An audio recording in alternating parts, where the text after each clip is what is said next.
se trouve que au début de janvier 1610, une date capitale pour l'histoire de la science, il y a la Lune et Jupiter qui sont très proches. Mais ça se produit tous les mois, donc c'est normal qu'il l'observe. Donc il observait la Lune, il observait Jupiter.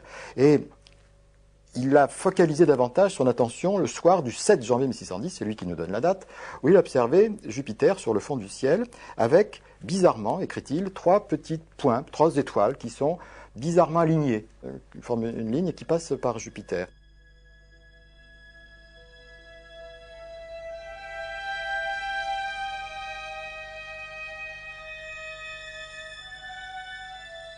Des alignements comme ça de 3 étoiles, c'est pas très fréquent, il n'y en avait en tout cas pas encore observé avec ce lien.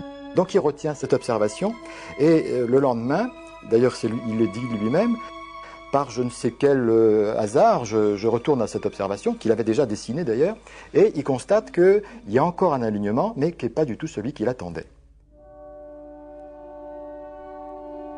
Le jour suivant, Galilée s'aperçoit que les 3 étoiles ne se trouvent plus de part et d'autre de Jupiter, mais sont toutes situées à droite de la planète.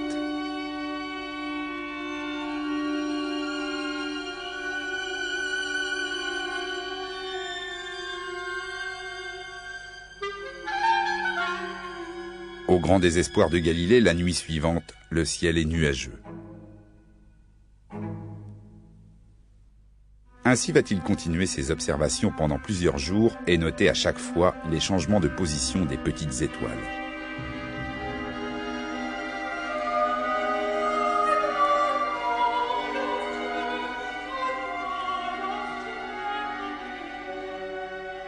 Le 10 janvier, il y en a 2 d'un côté, une de l'autre. Le 11, la même chose. Le 12 encore. Le 13, pour la première fois, il en voit même 4 qui sont autour. Donc petit à petit, il va comprendre qu'il y a quelque chose qui est peut-être en train de tourner autour de Jupiter et non pas sur le fond du ciel.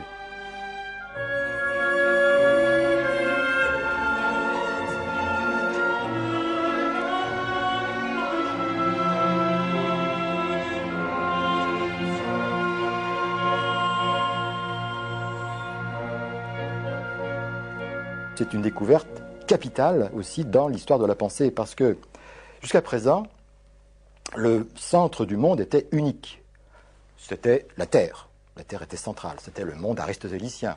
C'était le monde tel que l'envisageait l'Église, puisque l'Église avait repris les dogmes d'Aristote au Concile de Trente. Alors, Galilée, lui, est en train de découvrir que la Terre est déjà, bien sûr, un centre de rotation, mais il voit pour la première fois qu'il y a un deuxième centre de rotation, c'est Jupiter. Et s'il y a un deuxième centre de rotation dans l'espace, dans ce qu'on observe, c'est que tous les modèles qui affirmaient qu'il y avait qu'un centre unique qui était la Terre, ces modèles-là ne sont pas bons. Autrement dit, Galilée est en train de montrer, non pas encore une fois que Copernic a raison, mais surtout il est en train de montrer que Ptolémée a tort.